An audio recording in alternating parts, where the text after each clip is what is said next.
apa yang harus kita persiapkan agar kita mendapatkan keselamatan, Kang Yudi?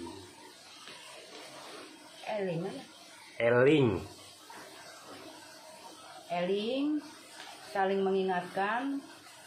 Kenapa terjadi alam seperti ini? Itu bukan tiba-tiba, ya. Ada sebab musabab. Proses panjang, ada sebab akibatnya.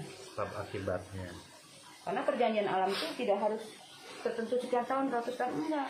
Tapi perjanjian alam itu dibuka kembali ketika manusia tadi itu sudah pada lupa, pada ingkar. Dan kerusakan alam itu sudah parah. Makanya perjanjian alam itu dibuka. Makanya perjanjian alam sekian ratus tahun enggak ada. Bagaimana kita manusianya sebetulnya.